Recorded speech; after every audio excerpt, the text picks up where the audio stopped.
Salut à tous et à toutes, je suis Marc12 et oui, et aujourd'hui nous ne sommes pas dans un jeu vidéo.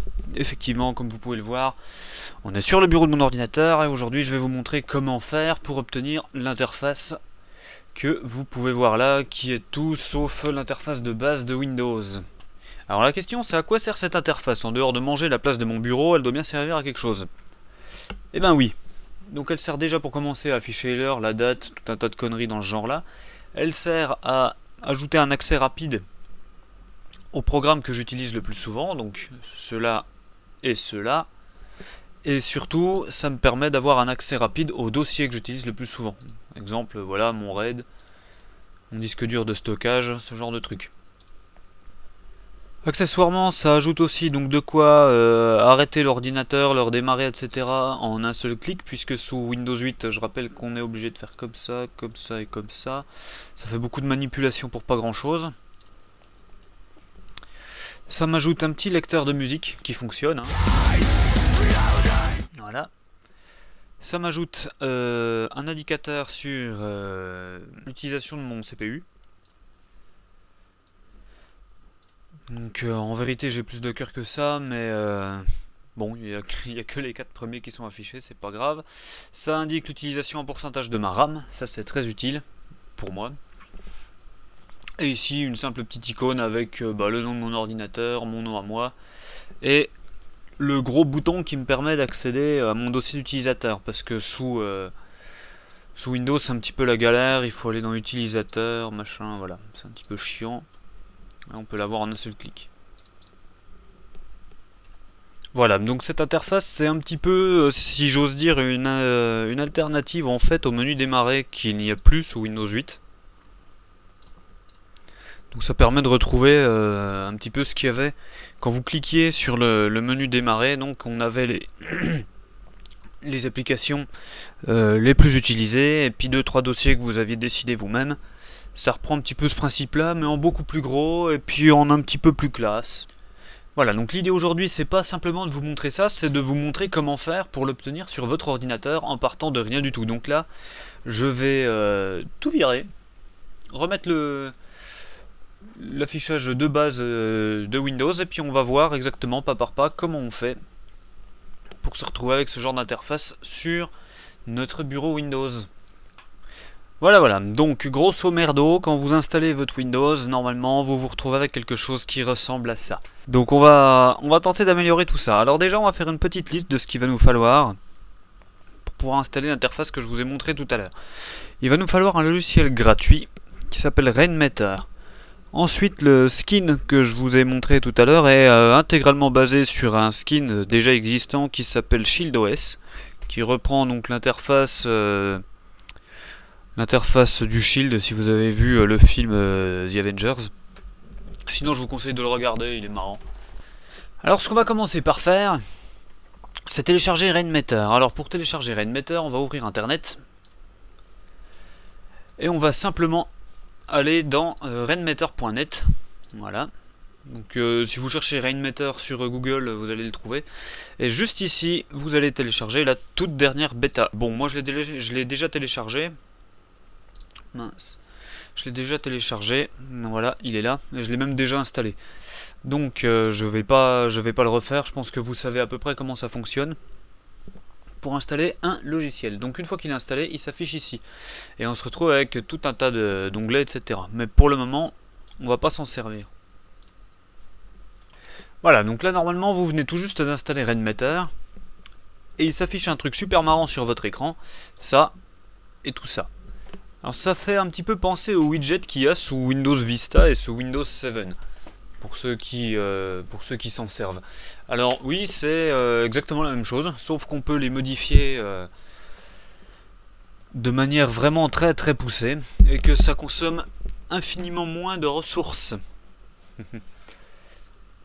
Donc ce qu'on va faire, c'est qu'on va dégager tout simplement tous ces widgets là, puisqu'on va les remplacer directement par un autre skin qu'on va les télécharger tout de suite. Alors, pour dégager un skin, c'est simple, on fait clic droit, télécharger le skin. On va faire ça pour tous. Voilà, donc on se retrouve avec exactement notre bureau vide, simplement on a Rainmeter en plus. Donc, on va aller télécharger notre skin sur un site qui s'appelle DeviantArt.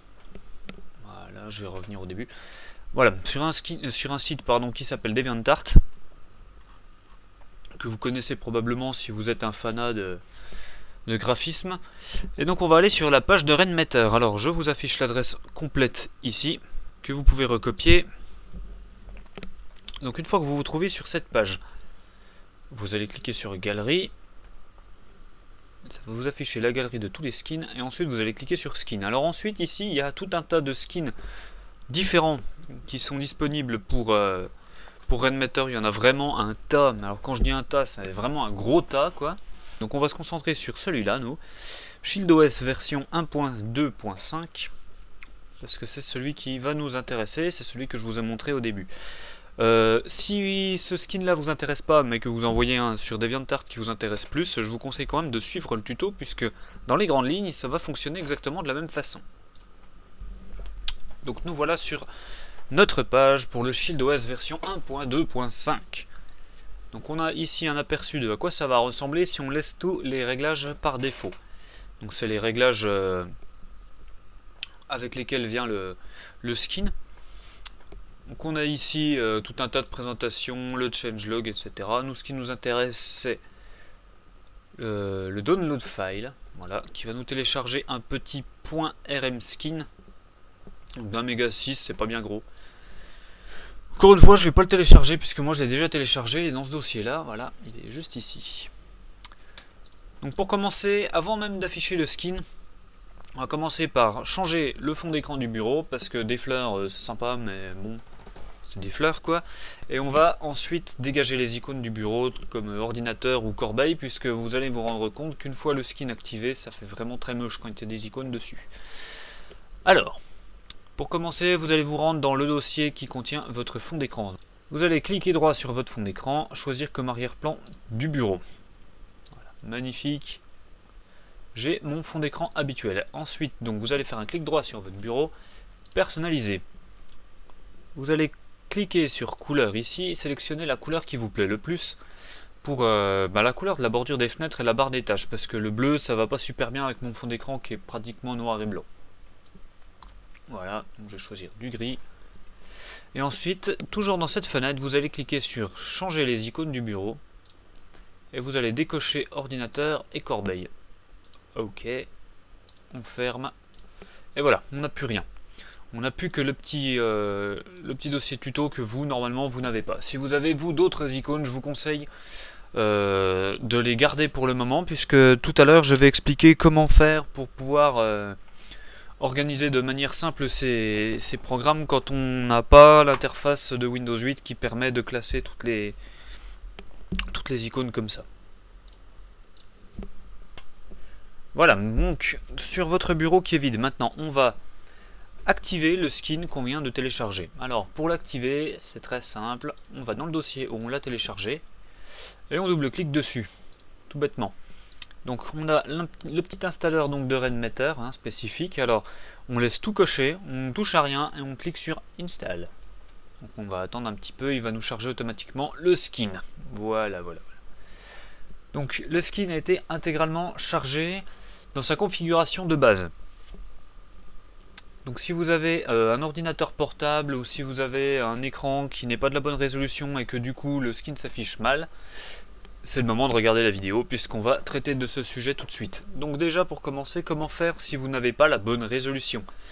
Alors si vous n'avez pas la bonne résolution, c'est-à-dire si la bordure qui est là s'affiche pas en entier ou s'affiche au contraire trop petite, il faut savoir que cette bordure n'est rien d'autre qu'une image. Et si mes souvenirs sont bons, la personne qui a créé le skin fournit plusieurs images de bordure pour justement différentes tailles d'écran. Donc pour la modifier, on va aller dans la petite goutte Rainmaker, Avengers, puisque c'est le nom de ce skin, Border. Et voilà, ici on a toutes les résolutions possibles pour la bordure. Donc moi je suis en 1920 par 1080, je peux la décharger. Si j'avais un écran plus petit, par exemple sur mon ordinateur portable j'utilise le 1600-900, je charge, et voilà, j'ai une bordure un petit peu plus petite. je vais recharger la 1920-1080. Ça va que jusqu'au 1920-1200, donc si vous avez un écran en 2540-1600 par exemple, ou 2540-1400, ça passe pas. Ensuite voilà, pour réorganiser toutes les icônes, c'est simple, hein. Enfin tous les widgets un petit peu, c'est très simple, il suffit de cliquer dessus et de les déplacer comme si c'était des vulgaires icônes, d'accord, sauf que c'est des skins quoi. On peut les passer d'un écran à l'autre, là vous voyez pas, puisque je peux pas filmer mon écran de gauche malheureusement, mais on peut les changer d'écran, donc pour ceux qui sont en dual screen ou en tri-screen, c'est très utile. Voilà, donc je vais simplement le placer ici. Ce petit truc là que vous me voyez déplacer, c'est la corbeille. La corbeille, elle a une particularité, c'est que si on fait un clic droit dessus, ça modifie sa forme, et ça va me permettre de la placer à peu près par là. Puisque si je la laisse à son emplacement de base, elle sera à moitié recouverte par ma barre démarrée. Donc je déplace ma corbeille. Alors, la corbeille, on voit ici qu'on ne peut pas la placer correctement. Il y a beaucoup d'autres skins qui vont faire ce problème-là. Pourquoi? Tout simplement parce que elle s'aligne à la grille du skin. Donc actuellement, je pense que c'est le dessus de l'horloge qu'on voit ici. Donc, pour réussir à la placer de la manière que je veux, je vais faire en sorte qu'elle ne s'aligne pas au bord. Donc normalement, pour faire ça, on fait clic droit, paramètres, aligner au bord. On ne peut pas faire de clic droit sur la corbeille, puisque comme je l'ai montré tout à l'heure, elle change de forme. Donc on va recliquer sur notre goutte, Avengers, Recycling Bin, qui est la corbeille. Et ici, on retrouve toutes les options qu'on aurait si on faisait un clic droit. Donc je vais... c'est rien, ça c'est Louis qui me parle. Je vais tout simplement décocher aligner au bord. Maintenant, je peux glisser ma corbeille très exactement où je le souhaite, sans qu'elle soit bloquée par une limite quelconque. Donc voilà, je vais la placer à peu près là. Voilà, elle est parfaitement bien placée. Donc on verra tout un tas d'autres options après là-dedans qu'on va utiliser pour tous les autres skins, mais pour l'instant c'est pas la question. Alors qu'est-ce qu'on va changer? On va déjà s'occuper de changer la couleur du skin, puisque actuellement il est en rouge et orange. Moi ça me convient pas vraiment, dans le sens où mon ordinateur il est noir et bleu. Et donc j'aimerais bien que mon interface soit également noir et bleu. C'est pour ça que j'ai un fond d'écran un petit peu noir et blanc, et donc le skin va être en bleu.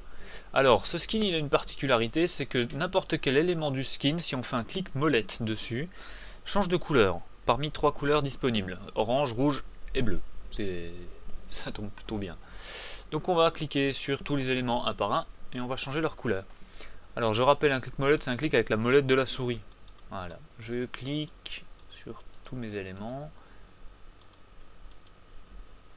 même ça, CPU, les launchers et le tag. Voilà. Donc on peut pas changer la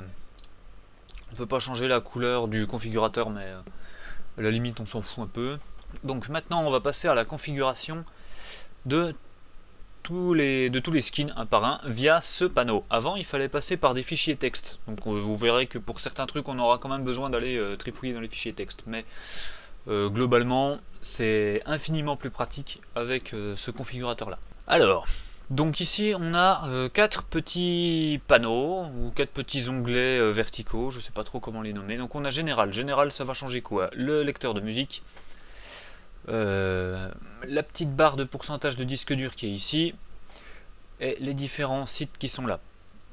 Large Launchers, c'est ce launcher là, donc il va lancer des applications. Small Launchers, c'est ce launcher là qui va lancer d'autres applications. Et Folders, c'est ces dossiers là. Le reste est personnalisable aussi, mais comme je le disais, il faut aller trifouiller dans des fichiers texte. Pendant que j'y pense, là je suis en train de me rendre compte que j'ai ici un... Mince, je vais réussir à le choper ou pas? Voilà, ça c'est un visualisateur de CPU qui marche bien pour les processeurs qui ont 3 cœurs. Je vais le décharger et je vais le changer pour un qui gère 4 cœurs. Voilà.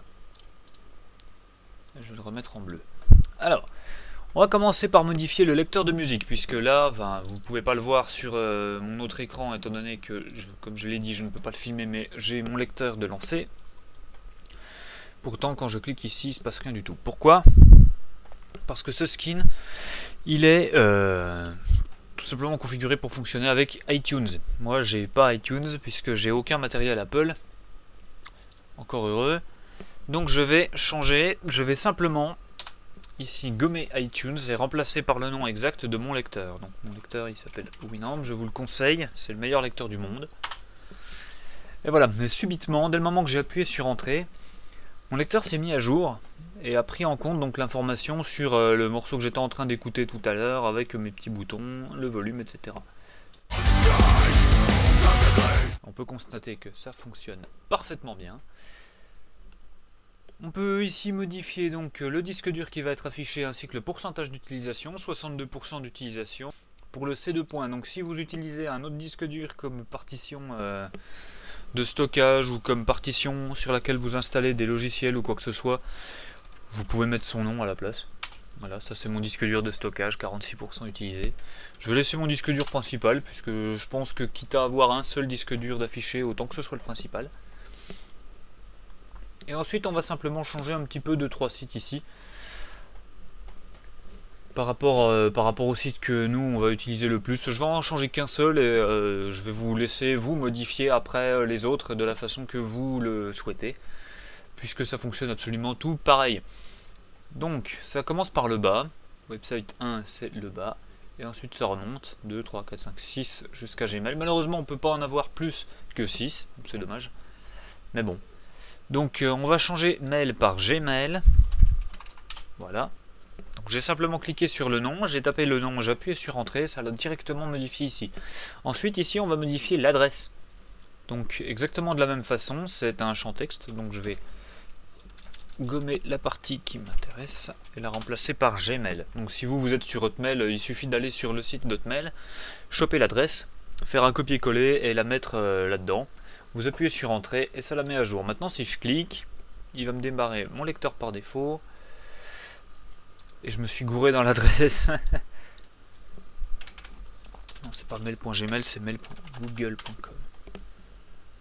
Voilà, maintenant je clique et normalement il me lance mon navigateur et mes emails. Voilà, mail.google.com. Voilà.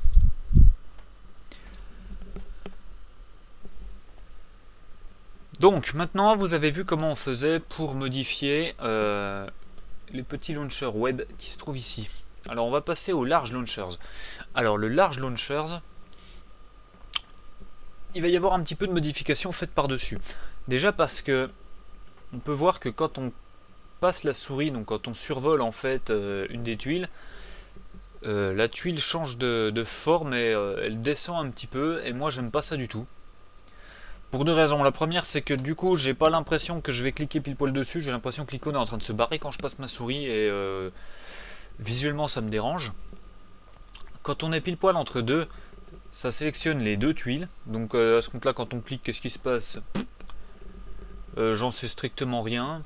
Moi, ça me dérange de pouvoir en sélectionner deux à la fois. Je sais pas, psychologiquement, ça va pas. Et en plus, l'autre launcher, lui, n'a pas en fait cette petite particularité, et j'aimerais bien que l'ensemble soit plus ou moins homogène, donc on va dégager cet effet avec un logiciel de retouche d'image. Donc pour ceux qui n'ont pas de logiciel de retouche d'image ou qui aiment bien cet effet, bah c'est simple, hein, vous ne ferez pas l'étape quand je vais la décrire.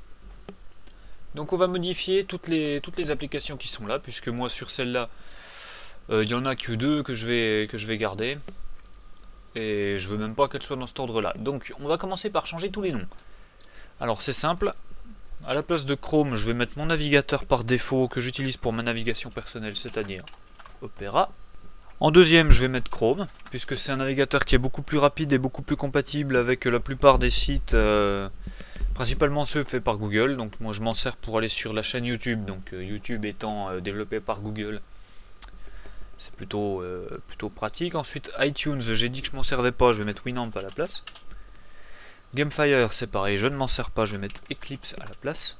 Donc Eclipse c'est un environnement de développement, pour ceux qui connaissent. Pour ceux qui ne connaissent pas, c'est simple, vous remplacez par autre chose.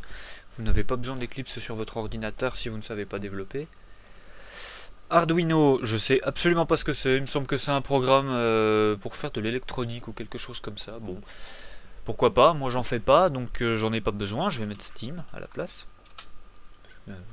À défaut de faire de l'électronique, je fais beaucoup de jeux. Et Skype, ici, pour les communications. Voilà. La deuxième étape, ça va être de lier le texte qui a été modifié ici avec un programme. Donc on va cliquer sur le Application Path, qui est tout simplement le chemin pour aller chercher l'application. Donc là c'est Opera, donc je vais aller dans mon disque dur, c'est le point, Programme Files, on cherche Opera, le voilà, opera.exe, ok. Et maintenant quand je clique, il va me lancer mon navigateur. C'est formidable, on va faire ça pour tout. Voilà, donc une fois que vous avez modifié tous vos chemins pour les exécutables de vos applications, il ne reste plus qu'à changer les icônes. Alors pour changer les icônes, c'est très simple. Oui et non, parce qu'on va cliquer là-dessus et on ne peut pas charger l'icône qui vient directement de notre .exe. Donc il s'offre deux possibilités à nous. Enfin deux, non, mais il s'en offre plusieurs. Donc la première, ça va être de ne pas mettre d'icône. Je déconne. Donc la première, ça va être d'aller chercher tout simplement l'icône sur le net. Donc pour ça, c'est plutôt bête. Comme on fait, on va sur Google, on va dans Images, et on cherche l'icône de notre programme. Par exemple, Skype, icône. Et voilà. On a tout un tas d'icônes. Donc si on veut que ce soit parfait, on ajoute PNG. Pourquoi? Tout simplement parce que les icônes en .png nous permettent d'avoir de la transparence derrière. Et ça évite que là, autour de notre icône, après, il y a un gros carré blanc ou noir, ou de la couleur qu'il y a. La deuxième solution, ça va être de télécharger cette même icône et de la modifier via un logiciel de retouche d'image pour en faire simplement un contour blanc. Et ça va être super pratique pour nous donner des icônes de ce genre là. Donc je vais aller chercher dans mon dossier tuto, opera.png par exemple. Voilà, et ça va nous donner des petites icônes blanches comme ça, du plus bel effet. Donc je vais aller chercher mon icône Chrome. Alors Chrome. Les icônes de certains programmes sont directement stockées dans le dossier Large Launchers. Ah non, pas là. Dans mon ancien dossier Large Launchers, donc ils étaient fournis avant, ils ne le sont plus maintenant. Hop, voilà pour Chrome. Pour Winamp, je me suis créé une icône également. Winamp, Eclipse, Steam et Skype, je crois qu'il est déjà présent. Donc dans le dossier que j'ai montré tout à l'heure, que vous malheureusement n'avez pas, donc vous allez être obligé de faire la technique que je vais pas tarder à vous montrer. Voilà. Alors la technique la plus bateau pour modifier une icône et en faire ce genre d'icône là comme je vous ai montré, c'est assez simple.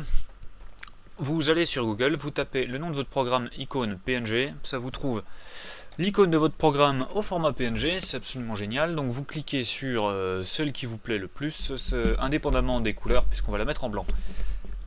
Hop. Hop. Vous la téléchargez. Ok. Vous allez dans le dossier où vous l'avez téléchargé. Donc c'est pas là, c'est... Où est-ce que je l'ai mis? Dans Rainmaker, j'imagine. Voilà, là voilà. Et vous l'ouvrez avec votre logiciel préféré de retouche d'image. Donc moi c'est Adobe Photoshop. Si vous c'est The Gimp ou quoi que ce soit, utilisez ce que vous avez l'habitude d'utiliser.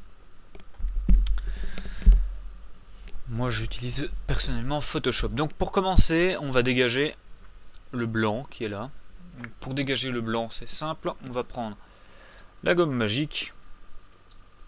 Donc vous cliquez sur l'icône gomme. Voilà, normalement c'est cette icône là. Vous faites un clic long. Vous restez appuyé sur votre clic pendant une seconde. Vous prenez la gomme magique, vous n'avez rien qu'à cliquer une fois sur le blanc et ça vous le dégage. Donc pour passer cette icône intégralement en blanc, on va utiliser on va utiliser une fonction de Photoshop ou de n'importe quel logiciel d'image qui s'appelle un seuil. Donc pour ça, vous allez aller dans le menu Images, Ajustements, donc Adjustments en anglais, et Threshold. Je sais absolument pas comment ça se dit, donc vous moquez pas trop. Voilà. Et on obtient ce genre de résultat. Et alors on va tout foutre à gauche et ça va nous donner un joli machin tout blanc. Voilà, vous faites CTRL S pour enregistrer votre image. Et vous avez une magnifique icône toute blanche. Maintenant si je vais la chercher, hop, bureau, non je ne l'ai pas stocké là-dedans. Rainmeter, je vais la chercher là. Hop, voilà, là, nickel.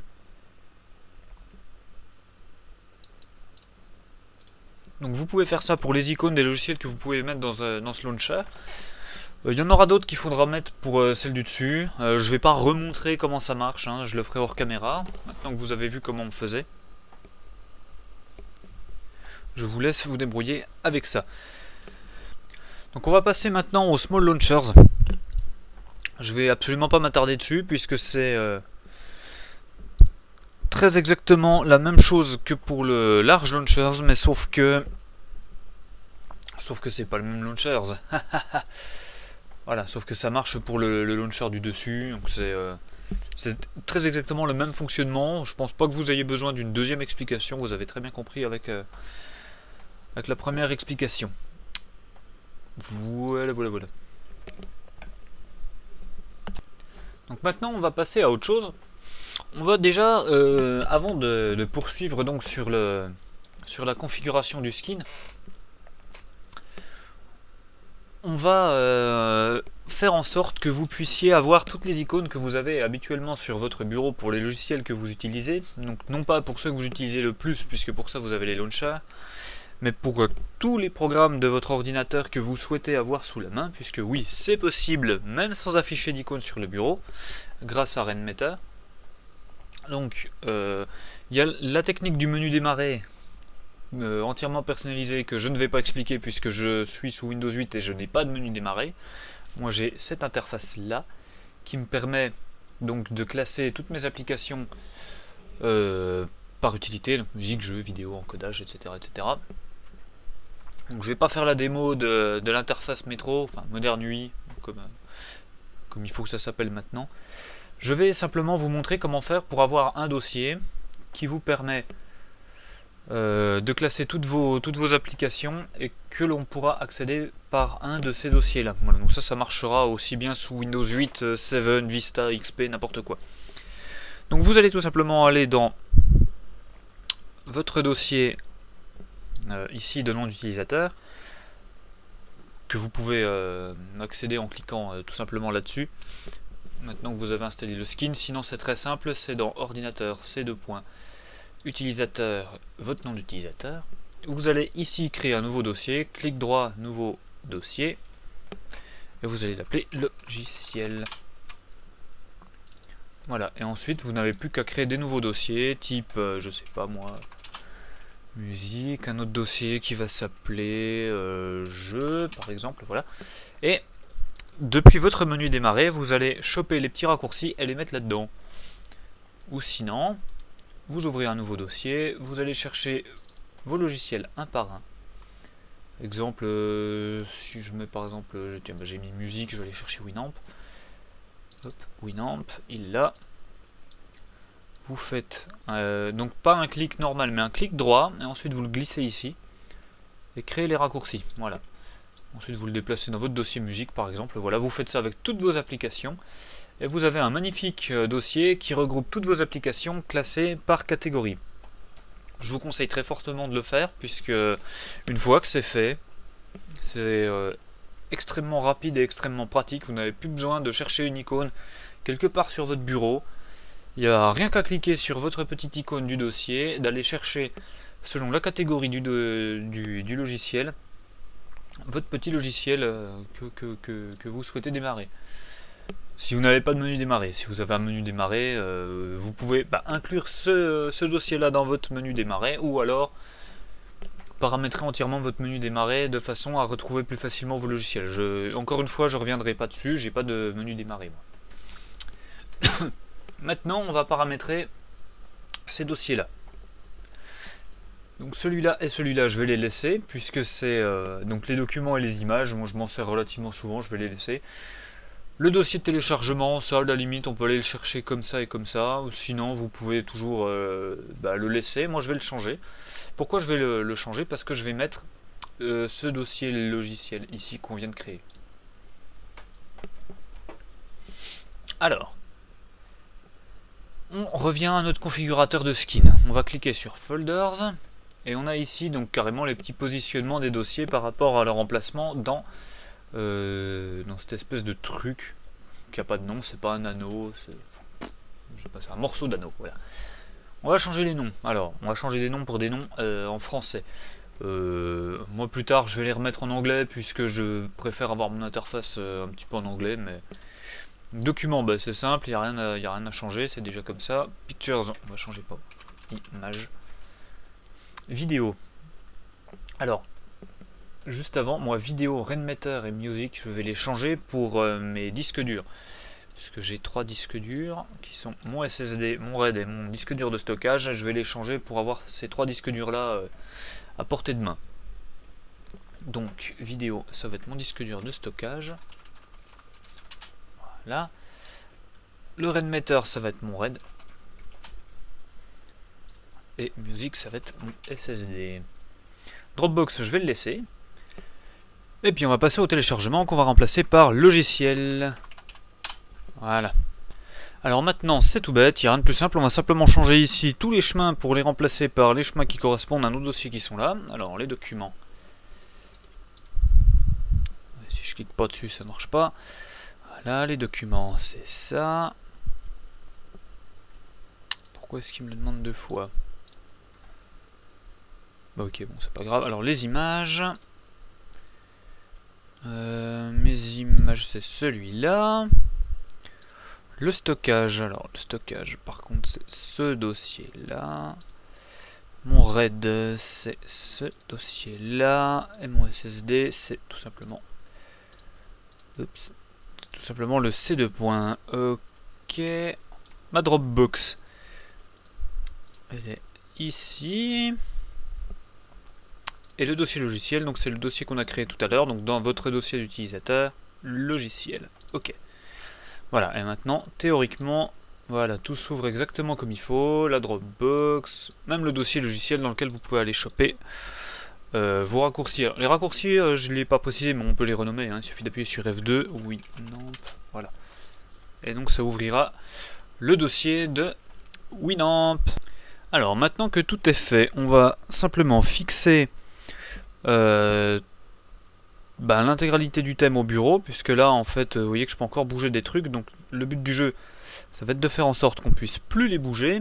Donc pour ça on va recliquer sur notre petite goutte exactement comme on avait fait avant, on va aller sélectionner Avengers et ensuite on va se débrouiller pour choper tous les petits widgets qu'on a chargés. Donc on va commencer par notre bordure, donc la bordure elle a déjà à peu près tout ce qu'il faut.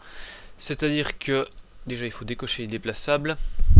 Position sur le bureau parce qu'on ne veut pas qu'elle puisse s'afficher quand on charge autre chose que le bureau. Clic à travers, ça c'est pour pouvoir, par exemple si j'ai une icône ici, voilà. Là si je fais ça, je clique sur l'icône et pas sur la bordure, très utile. Il faut absolument le laisser. Voilà, le reste vous copiez tout simplement ces réglages là. Si jamais vous trouvez qu'on voit trop en fait les widgets par rapport au bureau ou quoi que ce soit, vous pouvez ici changer la transparence. Voilà, ça c'est un petit peu moins envahissant. Bon, je vais le laisser sur 0. Ensuite, on va aller chercher les trucs un par un. Donc CPU, j'ai chargé le CPU 4 coeurs. Position, on va mettre en fond. Non, excusez-moi, on va laisser en normal pour pas que ça aille sous la bordure. C'est pas déplaçable. Et ça va nous permettre en fait de pas pouvoir le déplacer sans le faire exprès en cliquant dessus. Ça c'est quelque chose qui va arriver énormément souvent étant donné que l'interface est quand même assez envahissante.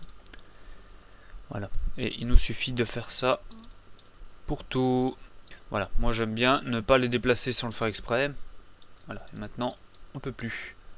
Ça évite qu'on aille cliquer sur un truc et puis qu'on se foire en glissant et que ça déplace complètement notre widget. Voilà. Alors maintenant que tout est bien fixé, qu'on s'est occupé de tout ce qu'on voulait, la seule chose qui va nous rester à faire, c'est dégager ce panneau, changer la petite plaque qui est là pour une plaque plus personnalisée et changer l'effet de descente de ce widget là, comme je l'ai expliqué tout à l'heure. Donc, pour dégager ça, comme d'habitude, clic droit, décharger le skin, voilà, ça c'était pas très dur.